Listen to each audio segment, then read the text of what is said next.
자, 이 대홍수에 대한 이야기가 도대체 어느 지역, 어느 나라에 있는가, 이거를 조사해 보니까 전 세계 5대양 6대주에 골고루 나타나더라 하는 것입니다. 비슷한 이야기가 조금씩 다른 내용으로 그 스토리들이 약 200개가 넘는 이야기들이 있는 것으로 드러났습니다. 특별히 우리가 어렸을 적에 배웠던 한자, 중국의 한자에도 보면 노아의 홍수 이야기가 너무나 정확하게 반영되어 있는 것을 알 수 있습니다. 저 한 글자만 봐도 그렇습니다. 배선자. 왼쪽에 배 주자가 있고요, 오른쪽 상단에 8, 그 다음에 오른쪽 하단에 19를 의미하는 입구자. 그래서 배 안에 8명의 식구가 타고 있다. 이거는 exactly 성경에 나오는 이야기 아닙니까? 그러니까 저 한자를 만든 그 최초의 사람의 그 마인드에 노아의 홍수 이야기를 알고 있었다는 것입니다. 그래서 이런 여러 가지 증거들을 볼 때에 과거의 어느 시점에 대홍수가 나서 전 세계가 물에 잠겼던 일이 있었음을 보여주는 것들이죠. 자, 노아 당시의 세상은 하나님 보시기에 어땠을까요? 죄악이 너무나 가득 차서 하나님이 더 이상 두고 보실 수가 없을 정도였습니다. 그 원인은 무엇일까요? 성경은 한마디로 말합니다.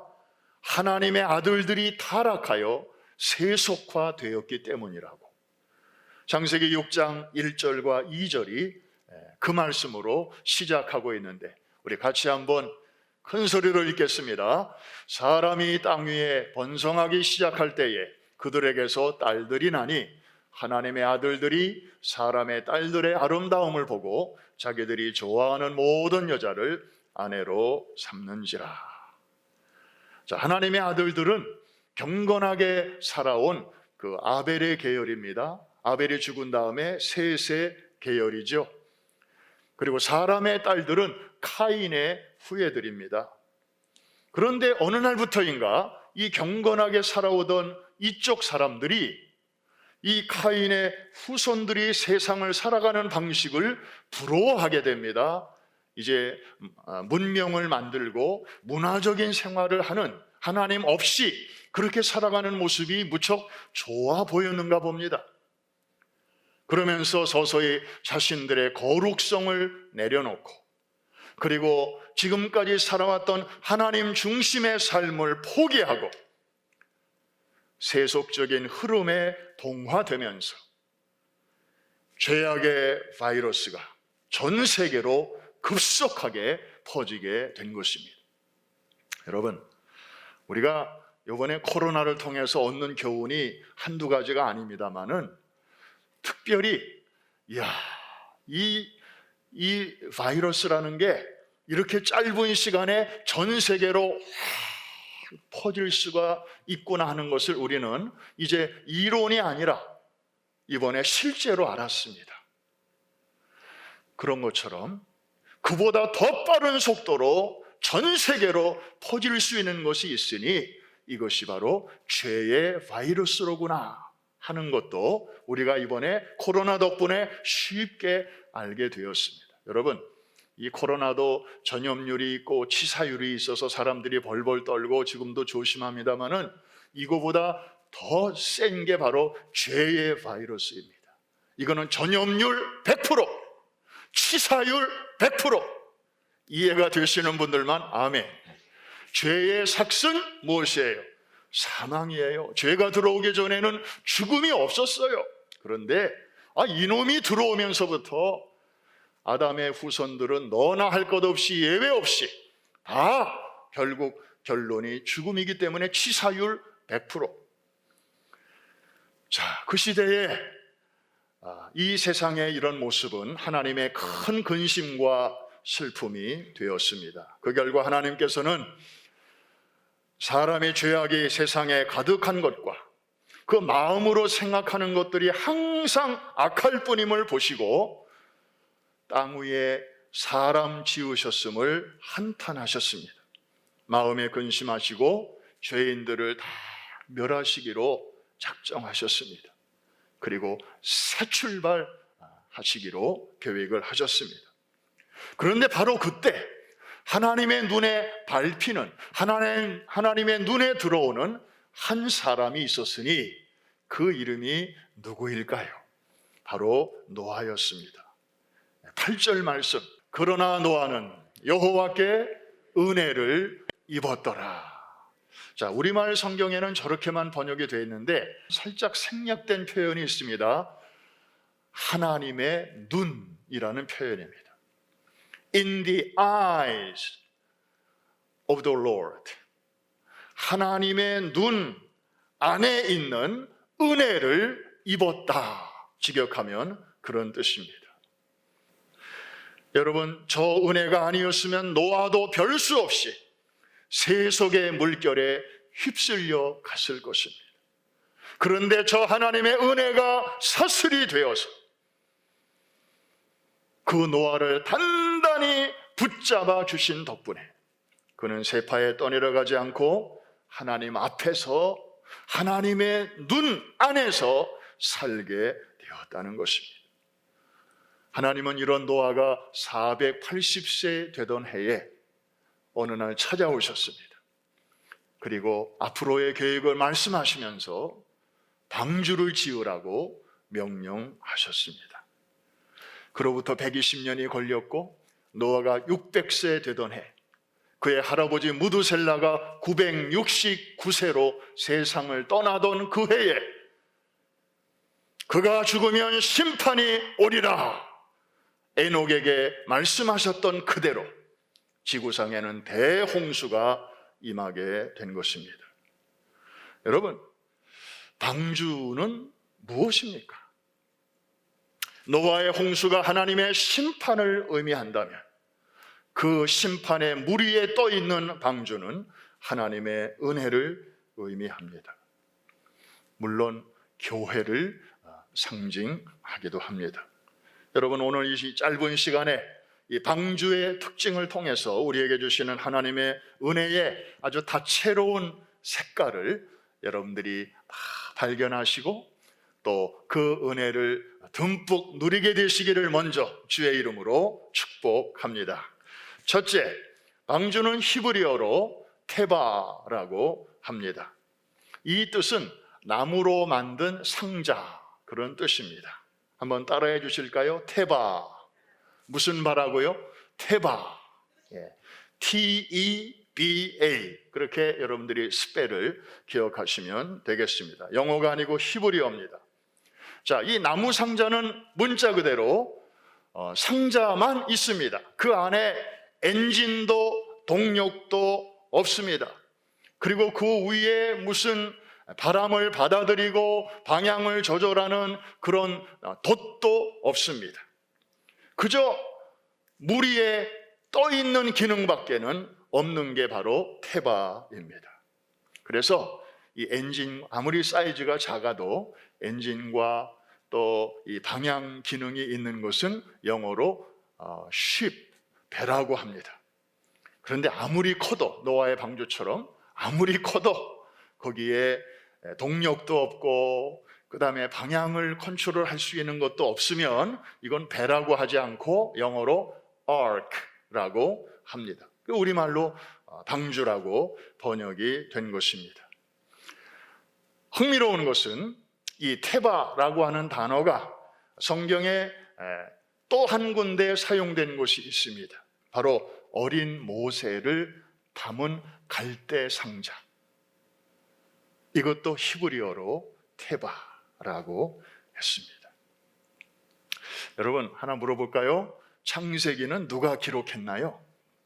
소위 모세 오경 중에 하나인데 제가 힌트 다 드렸네요. 창세기는 누가 기록했어요? 누가? 아니에요. 이제는 누가 아니에요. 모세가 기록했습니다. 그러면 이 창세기에 지금 테바가 나오는데 노아의 방주를 기록하면서 모세가 손으로 테바라고 쓰면서 자기가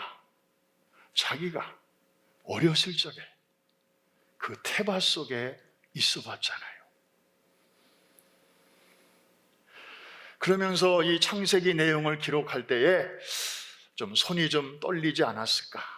아주 느낌이 특별하지 않았을까?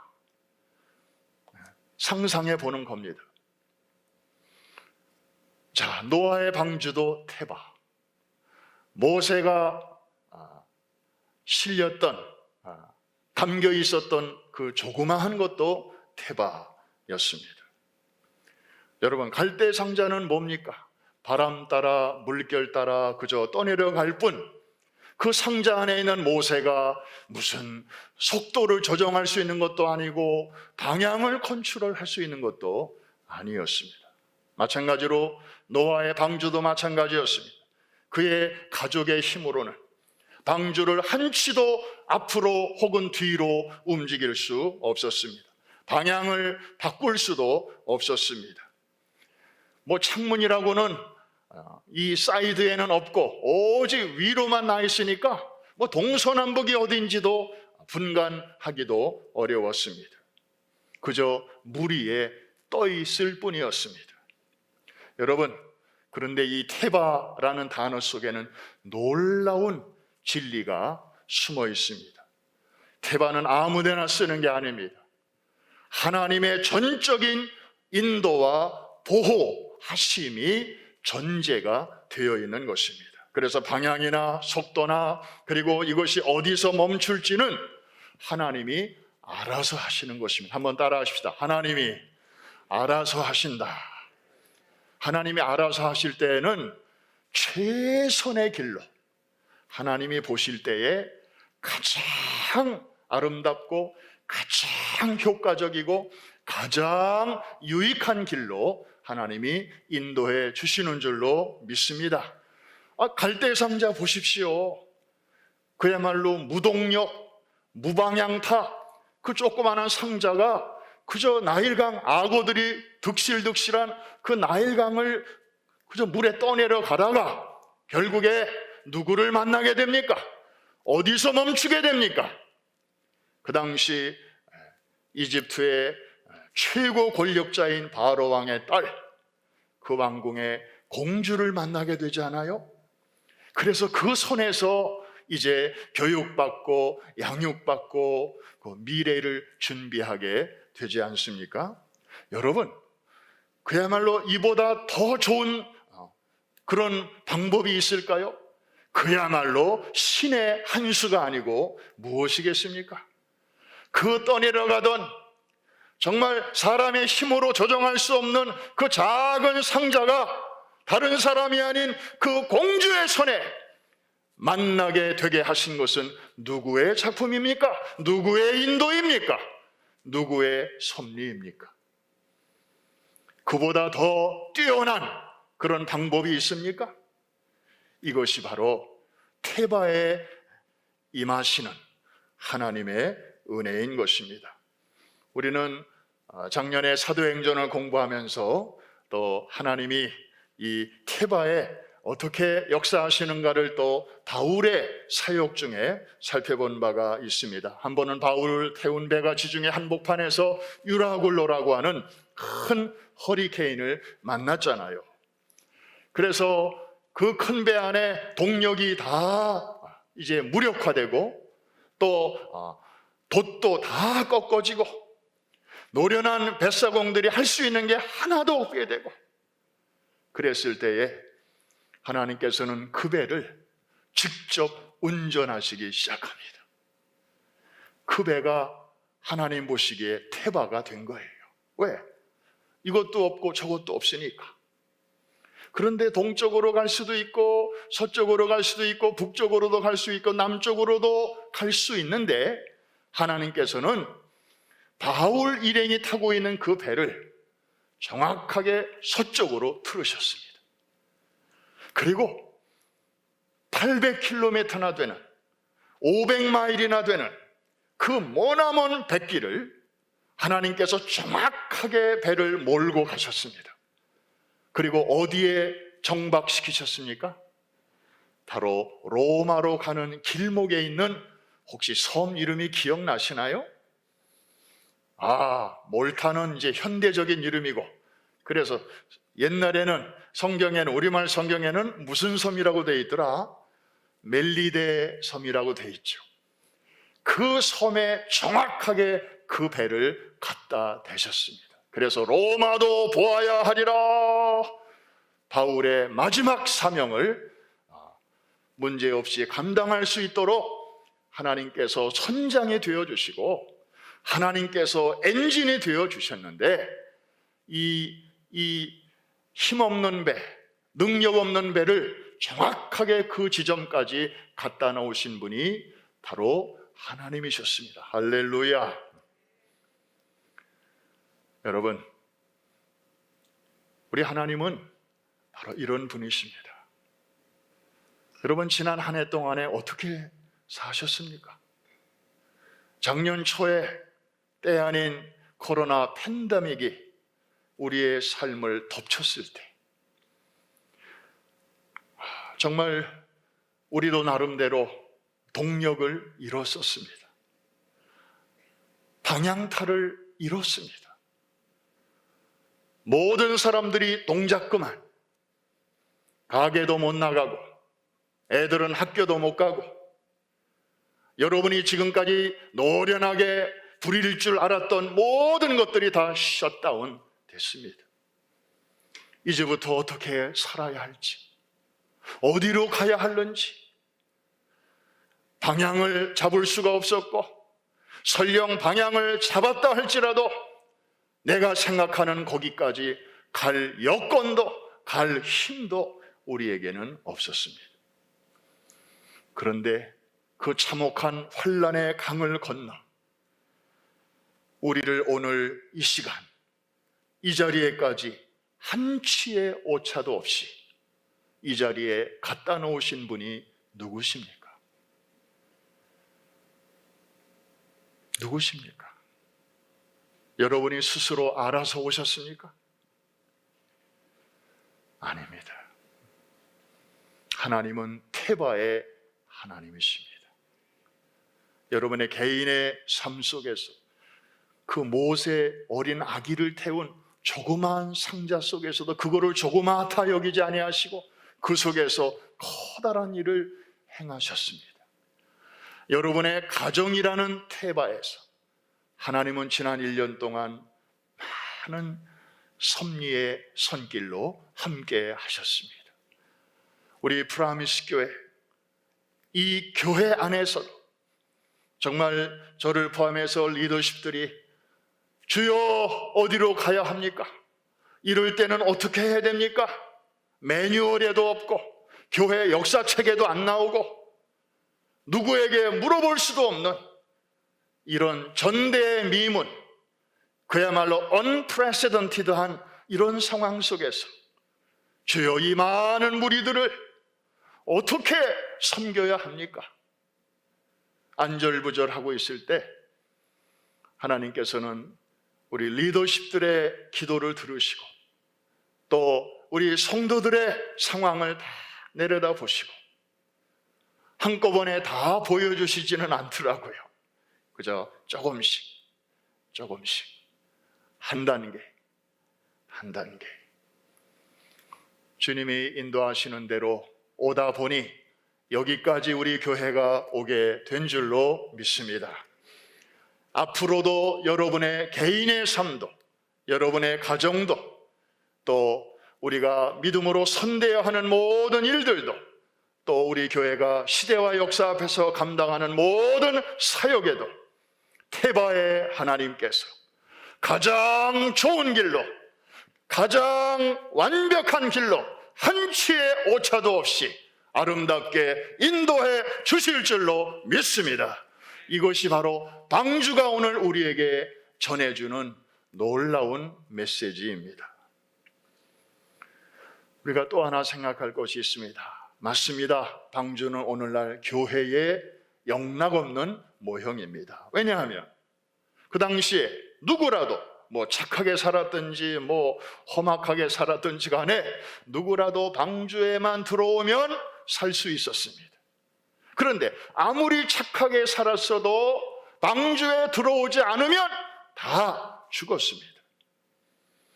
방주가 물 심판으로부터 하나님의 백성을 구원했다면 교회는 장차 하나님의 불 심판으로부터 주의 백성들을 건지는 구조선이 될 것입니다. 우리 솔직히 한번 말해 보십시다.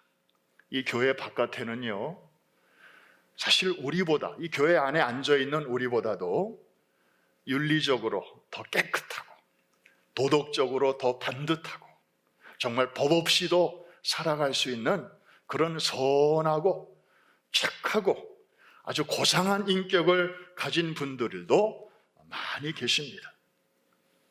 그러나 여러분, 우리가 성경을 보건대 하나님의 구원은 어떤 자들에게 주어졌습니까? 방주 밖에 있는 의인들에게가 아니라 방주 안에 들어온 죄인들에게 하나님의 구원은 선물로 주어졌습니다. 세상에는 우리보다, 여러분보다 여러 가지 면에서 더 훌륭한 사람들이 많이 있습니다. 그러나 예나 지금이나 주님의 구원은 오직 교회 안에만 있습니다. 그런 면에서 교회는 여전히 세상의 유일한 소망임을 믿으시면 아멘. 그렇습니다. 그래서 이 교회가 정말 소중한 거예요. 교회가 방주니까요. 너무나 중요한 것입니다. 우리가 소중하게 아껴야 돼요. 잘 교회를 우리가 받들어야 되는 거예요. 여러분의 손으로 정말 교회를 잘 이렇게 살펴야 되는 것입니다. 왜냐하면 이것마저 무너지면 세상에는 마지막 소망이 사라지기 때문입니다.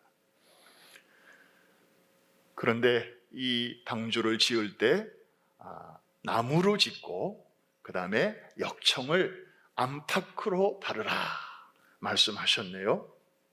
어떤 나무를 사용했나 보니까 우리말 성경에 고페르 나무라 이렇게 나오는데 도대체 무슨 나무인지 감이 안 와요.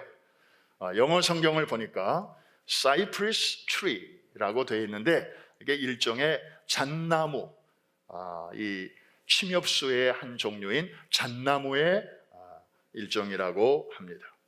사진 한번 볼까요? 바로 저렇게 생긴 나무입니다. 사시사철 에버그린. 그러니까 축구장 한 배 반 정도의 큰 배를 1층, 2층, 3층으로 이렇게 지으려니까 아마 굉장히 많은 나무가 필요했을 것입니다.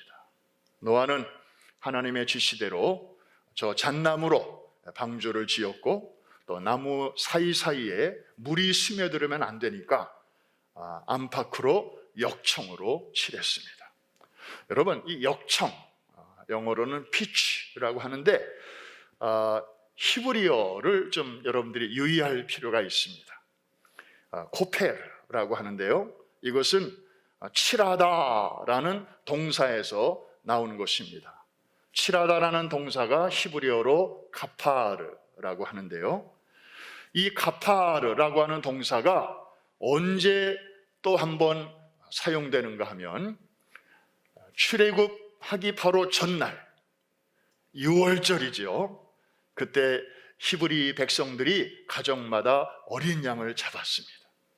그리고 그 피를 문 밖으로 가지고 나와서 좌우 설주와 문 인방에다가 발랐다 그랬죠.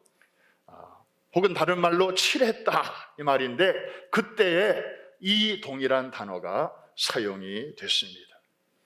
여러분, 그 결과 어떻게 됐죠? 이거를 믿음으로 바른 집은 그날 밤 하나님의 심판이 pass over 넘어가고 그 집은 그 다음날 이제 400년 동안의 종로로 돼서 지긋지긋한 종살이에서 해방이 되고 가나안 땅으로 출발하게 되었던 것입니다. 여러분, 이 노아의 방주를 나무로 짓고 거기에 안팎으로 이 역청을 칠한 사건과 애굽 땅에서 저들이 해방되기 전에 어린 양을 잡고 그 피를 바른 사건이 이렇게 오볼랩이 쫙 되는 그런 장면입니다. 사랑하는 성도 여러분, 이 노아가 사용한 이 고페르 나무는 뭘 의미하는 것입니까? 사시사철 이 잣나무가 푸르듯이 어저께나 오늘이나 영원토록 변함이 없으신 예수 그리스도의 십자가를 상징합니다. 그리고 역청으로 칠해진 방주는 예수 그리스도의 보혈로 안팎으로 방수, 방역 처리가 된 그런 주님의 몸된 교회를 가리키고 있는 것입니다. 방주는 물을 떠나서는 방주의 의미가 없습니다. 방주는 물 위에 있습니다. 물과 아주 가까이 있습니다. 그러나 물이 방주 안으로 들어오면 큰일 납니다. 마찬가지로 교회는 세상을 떠나서는 존재할 수 없습니다. 세상 속에 존재하는 기관입니다. 그러나 세상적인 가치관이나 인본주의 이런 사상들은 교회 안에는 그림자라도 들어와서는 안 되는 것입니다. 그런 것들이 스멀스멀 들어오는 순간 교회는 또 하나의 세상이 되고 말 것입니다. 그러다가 결국에는 교회는 방주의 역할을 감당하지 못하고 세상 속으로 침몰하고 말 것입니다. 여러분, 교회는 진리의 기둥과 터입니다. 세상과 우리가 소통은 하되 세속화되어서는 안 될 줄로 믿습니다. 예수님은 그렇게 사셨습니다. 예수님이 이 땅에 오셨을 때 바리새인들은 세리와 죄인과 기생과 창기 이런 여자들하고는 아예 가까이 하려고 하지 않았습니다. 왜? 나는 깨끗하고 저들은 더럽고 가까이 가려고 하지 않았습니다. 그러나 예수님은 어떻게 하셨습니까? 바리새인들도 만나시고 그리고 바리새인들이 안 만나려고 하는 저들도 찾아가셨습니다. 저들과 같이 밥도 드셨습니다. 그러나 저들처럼 되지는 않으셨습니다. 오히려 저들을 복음으로 감화시키시고 소위 선한 능력으로 저들을 변화시키셨습니다. 할렐루야! 이것이 바로 우리 교회가 서야 할 자리고 우리 성도들이 세상 한복판에서 취해야 할 자세인 줄로 믿습니다. 노아의 방주는 물을 떠나지 않았습니다. 물과 가장 가까이 있었지만 물이 스며들지 않도록 예수 그리스도의 십자가의 보혈의 능력과 진리로 교회의 거룩성과 순수함을 마지막 날까지 잘 지켜내었습니다. 이제 말씀을 정리합니다. 히브리서를 보면 믿음장에 나옵니다. 거기에 우리가 미국의 스포츠 경기마다 홀 오브 페임이라는 게 있잖아요. 명예의 전당. 그런데 아마 천국에 가면 홀 오브 페이스, 믿음의 전당이 아마 있을 것 같습니다. 그 방에 들어가면 맨 처음에 걸려있는 사진이 아벨의 사진이 걸려 있습니다. 그 다음에 두 번째 자리에는 에녹의 사진이 걸려 있습니다. 왜? 히브리서 11장에 그 순서대로 나오니까요. 그리고 세 번째 자리에 누가 걸려 있는가 하면 바로 노아의 사진이 걸려 있습니다. 아더 핑크라는 신학자는 이 아벨과 에녹과 노아 세 분의 삶을 이렇게 연결해서 아주 기가 막히게 한 문장으로 표현을 했는데, 아벨의 예배 후에 에녹의 동행이 있고 에녹의 동행 후에 노아의 전도와 선교의 삶이 있다. 이렇게 아주 일목요연하게 정리했습니다. 사랑하는 성도 여러분, 노아의 마지막 삶의 모습을 보면 노아는 그저 방주만 짓다가 방주에 들어간 사람이 아니었습니다. 목수가 아니었다는 것입니다. 베드로후서 2장 5절을 보면 노아의 또 다른 삶의 모습이 거기 이렇게 나오고 있습니다. 다 같이 한번 읽겠습니다. 시작. 옛 세상을 용서하지 아니하시고 오직 의를 전파하는 노아와 그 7 식구를 보존하시고 경건하지 아니한 자들의 세상에 홍수를 내리셨으며. 저기서 여러분들이 주목하셔야 할 단어가 전파라는 단어입니다. 의를 전파했습니다. 사실 노아는 무수히 들었을 것입니다. 아버지 라멕으로부터도 들은 이야기가 있습니다. 그리고 할아버지 무두셀라로부터 직접 듣기도 했을 것입니다. 무두셀라가 죽는 날 하나님의 심판이 이 땅에 임한다는 사실을, 여러분 한번 노아의 신발을 한번 신어 보십시오. 노아가 배를 지으면서 무슨 생각을 했을까요? 자, 무두셀라가 지금 살아 있습니다. 할아버지예요. 생존해 계십니다. 그런데 저분이 돌아가시면 하나님의 심판이 임한다는 거예요. 그래서 그 심판이 임하기 전에 자기 보고 방주를 지으라고 해서 지금 열심히 짓고 있습니다. 한 달이 무사히 지나갔습니다. 무두셀라가 아직 건강하십니다. 한 달 또 은혜로 살았구나. 6개월 지났습니다. 하나님이 또 기다려 주셨구나. 1년이 지나갑니다. 우리 할아버지 건강을 또 한 해 동안 지켜주신 거 너무 감사합니다. 지금 방주 짓는 작업은 요거밖에 지금 진행이 안 되고 있는데 갑자기 저분이 돌아가시기라도 하면 큰일 날 뻔했는데 하나님이 또 이렇게 한 해를 지켜주셨군요. 이러기를 10년, 20년, 50년, 100년, 120년 동안 노아는 방주를 지으면서 종말론적 긴장을 놓치지 않았습니다. 하루가 지날 때마다, 한 달이 지날 때마다, 1년이 지날 때마다 노아의 마음은 그저 형식적인 감사가 아니라 정말 실존적인 감사를 주님 앞에 진하게 드렸을 것입니다. 그리고 증조 할아버지 에녹처럼 똑같은 심정으로 그 시대의 사람들에게 다가오는 하나님의 심판의 메시지에 대하여 정말 목이 터져라 외쳤을 것입니다. 자, 땅에서 노아가 그렇게 한편으로는 방주를 지으면서 또 한편으로는 복음을 전하고 있을 때 하늘 보좌에 계신 하나님은 뭘 하고 계셨습니까? 오래 참아주셨습니다. 오래 기다리시고 그리고 악인들에게, 죄인들에게 기회를 주셨습니다. 얼마 동안 기회를 주셨냐요? 노아가 방주를 짓는 120년 동안, 결코 짧은 시간은 아니지 않습니까?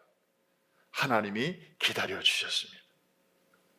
여러분, 성경을 읽다가 제가 깜짝 놀란 것은 120년이 지나고 노아가 600세 되던 해, 무두셀라가 969세가 되는 해, 그가 죽는 그 순간 갑자기 하늘이 열리고 땅이 깨지면서 위에 물 아랫물이 합쳐가지고 대홍수가 일어난 줄로 알았어요. 성경을 읽어보니까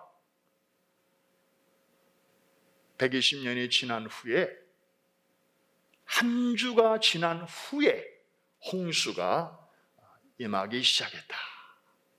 플러스 1 윅이 있음을 우리는 보게 됩니다. 뭘 말하는 것입니까? 자, 하나님이 120년 동안이나 기다릴 만큼 기다리셨는데도 노아의 8 식구를 제외하고는 그 방주에 들어오는 사람이 없었습니다. 하나님은 한 주간을 더 기다리신 것입니다. 라스트 미닛에라도 마치 골고다 언덕에 주님 좌우에 강도 2명이 있었는데 다 보통 강도가 아니라 흉악한 죄인들이었습니다. 오죽하면 십자가에 매달아 죽이겠습니까? 그런데 그 중에 한 강도가 그야말로 최후의 순간에 예수님을 메시아로 고백하고 주여 오늘 낙원에 가시거든 저를 기억하여 주옵소서. 구원을 요청하게 될 때에 주님은 그를 받아주시지 않았습니까? 사랑하는 성도 여러분, 노아는 이렇게 땅에서 부지런히 자기의 할 일을 했습니다. 그러는 동안에 하나님께서는 하늘 보좌에서 기다리시고 또 기다리시고 문을 아예 걸어 잠그시지를 못하시고 또 삐끔 열어놓고 집 나간 자식 혹시나 오늘 밤에라도 돌아오지 않을까 하고 아예 잠그지 않고 열어놓는 부모의 심정으로, 여러분, 서로 위치는 달랐고 또 하는 일은 달랐지만 땅에 있는 노아나 하늘 보좌에 계시는 하나님이나 다 같은 생각 아니었겠습니까? 이거야말로 완벽한 동행이 아니고 무엇이겠습니까? 성경은 말합니다. 에녹도 하나님과 동행하였다라고 적고 있고, 그리고 노아도 하나님과 동행하였으며 라고 기록하고 있습니다. 그래서 오늘 설교 제목이 하나님과 동행 넘버 2가 된 것입니다. 사랑하는 성도 여러분, 하나님은 태바의 하나님이십니다. 코로나 시대에 정말 모든 우리가 할 수 있는 가능성이 막히고 또 꺾이고 그리고 좌절됐을 때 우리가 할 수 있는 일이 줄어들면 줄어들수록 하나님이 하시는 일은 그만큼 커졌습니다. 그래서 갈대 상자를 인도하셨던 그 하나님이 노아의 방주를 이끄사 아라랏산으로 마침내 도착하게 하시고 거기서 새로운 인류의 출발을, 그 문을 열어주신 하나님께서 우리를 지금도 인도하고 계시는 줄로 믿습니다. 그 하나님이 저와 여러분들과 여러분의 가정을 여기까지 정확한 지점에 갖다 놓으신 줄로 믿습니다. 앞으로도 이 위드 코로나의 시대 속에서도 하나님은 여전히 우리를 놓치지 아니하시고 하나님의 시선은 여러분을 향하실 것입니다. 그리고 가장 유익한 결론으로 여러분들의 삶을, 또 우리 교회의 그 항공모함에 가는 길을 하나님께서 섭리해 주실 줄로 믿습니다. 이것이 바로 하나님의 은혜입니다. 이 은혜가 사슬이 되어 여러분이 이 시대의 하나님의 아들들로서 아무리 하나님 없이 살아가는 세상에 사람들의 딸들의 사는 모습이 부러워 보여도 여러분의 자리를 지키시기를 바랍니다. 여러분이 이 시대의 노아입니다. 노아의 가정마저 없었더라면 이 세상은 희망이 없을 뻔했습니다. 노아의 한 가정이 있었기에 인류는 보존될 수가 있었습니다. 여러분, 우습게 생각하지 마시고 여러분 자신을 시시하게 생각하지 마시고, 우리는 허물이 많은 죄인이지만 그러나 하나님께서는 여러분 한 가정 한 가정을 정말 밤하늘에, 캄캄한 밤하늘에 별빛이 더 반짝이는 것처럼 시대와 역사 앞에서 지금까지도 귀하게 인도하셨고 앞으로도 더 존귀한 그릇으로 사용하실 줄로 믿습니다. 거룩한 자부심을 가지시고 사명감을 가지시고, 한 번 더 옆에 있는 분에게 인사하겠습니다. 조금만 더 잘 버팁시다. 좀 더 크게 격려하세요. 다시 한번 시작. 그래서 한 사람도 낙오하지 않고 끝까지 하나님이 예비하신 그 아름다운 샬롬의 세계로 다 도달하게 되시기를 주의 이름으로 축복합니다.